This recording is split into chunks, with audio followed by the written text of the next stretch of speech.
Looking to build some boulder shoulders and a monster overhead press to go along with it? Here are 3 underrated exercises that will take your gains to the next level.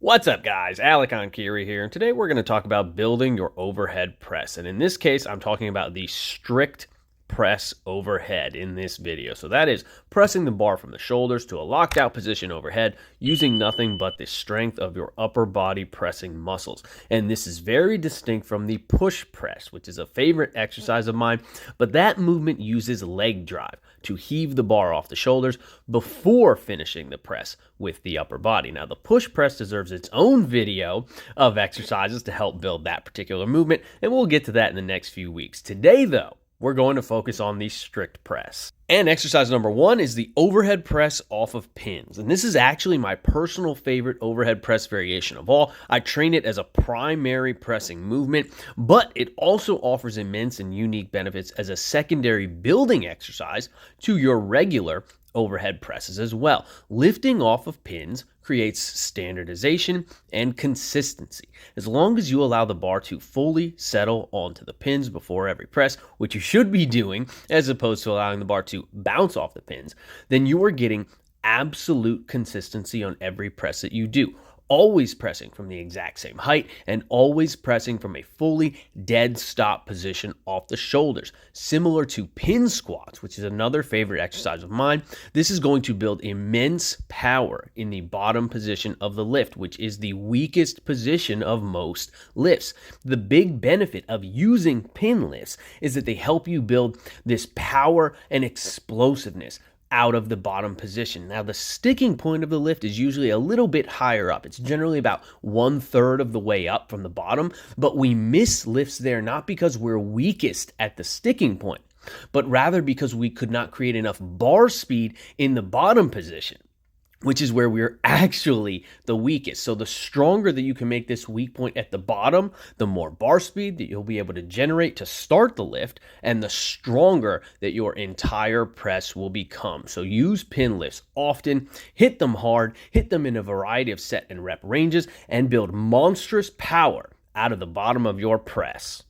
Hey guys, if you made it this far, if you could do me a favor and smash that like button and leave me a friendly comment down below before you go, I would really appreciate it. The engagement is really helpful for my channel, so the more engagement that we can get, the more free, informative content, just like this video, that I can pump out for you guys. Thanks a lot, and enjoy the rest of the video. And exercise number 2 is the AD press. Now, the AD press is a movement that I picked up from Alex Leonidas, formerly known as Alpha Destiny. Essentially, it is a seated overhead press performed with a slight layback on the pad, usually somewhere between 70 and 80 degrees, as opposed to fully upright. And Alex initially referred to this exercise as the quote-unquote anterior deltoid press because of the additional stretch that the pad angle allows you to get on the front delts at the bottom of the lift. Since your torso is laid back slightly, the elbows can actually get behind the torso, further stretching and engaging the anterior deltoids. So I decided that AD press was a nice homage to the Alpha Destiny moniker that Alex has since moved on from now, as it's both a play on anterior deltoid and Alpha Destiny. And this exercise lives up to its name. It absolutely trashes the front delts, but the layback position also allows you to get a bit more of the upper chest involved in the overhead press as well, as now we're getting some aspects similar to incline bench pressing, right? The AD press is in fact essentially a really high incline bench press, and that layback that is present there naturally simulates the layback that you would get during a heavy standing overhead press, but now with the benefit of additional torso stability being provided by the bench pad. So putting all that together, the AD press essentially allows you to overload your overhead press pattern. It gets more muscle groups more optimally and efficiently involved in the lift, and it does so with the benefit of added stability as well.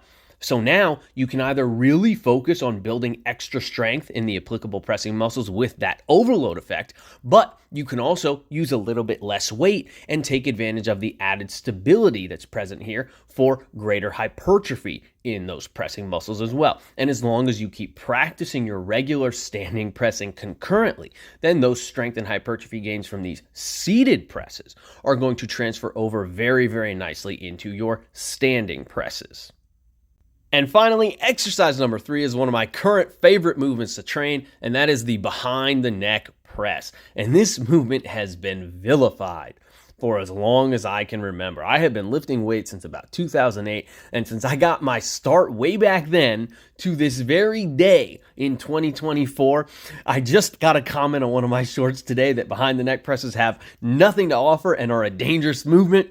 The behind the neck press has been vilified for years as a shoulder destroyer, to such an extent, in fact, that I myself was scared to do it for many, many years. In fact, I only ever really started experimenting with it in earnest back in 2021, just a few years ago now.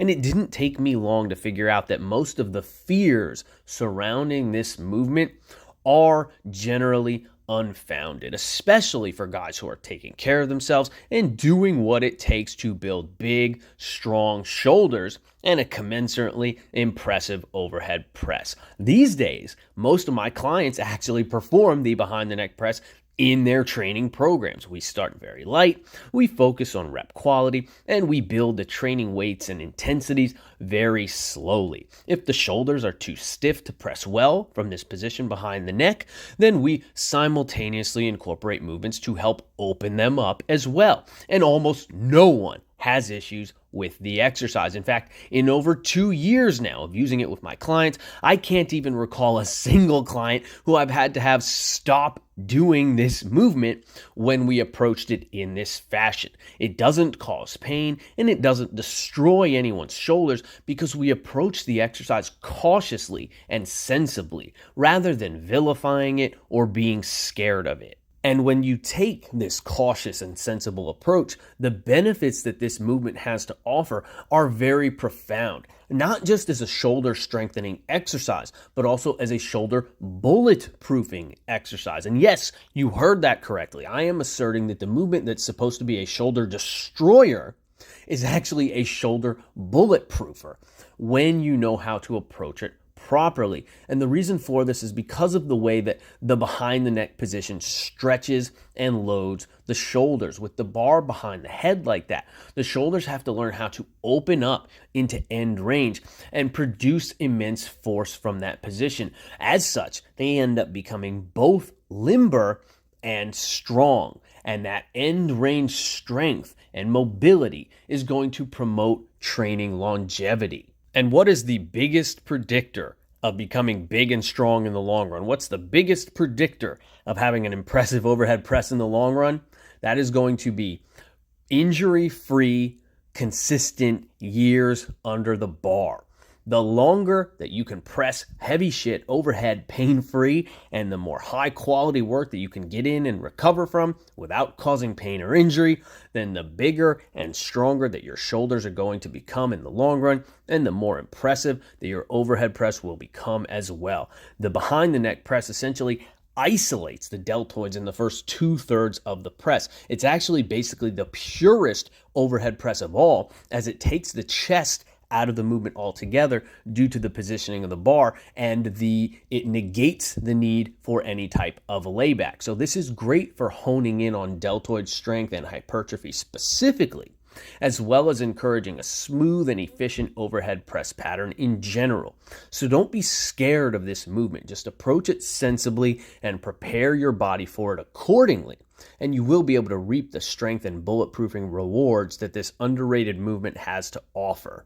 So there you go, guys. 3 underrated and sometimes vilified exercises that will add some serious meat onto your shoulders. They'll bulletproof those suckers as well. They'll promote longevity. They'll keep you pain-free, and they will add some serious pounds onto your strict overhead press. Please remember to like the video and subscribe to my channel. Leave me some love in the comments down below. And if you're interested in training like me, then feel free to check out EnkiriEliteFitness.com for online coaching and training programs. Keep training hard, and I will catch you guys next time.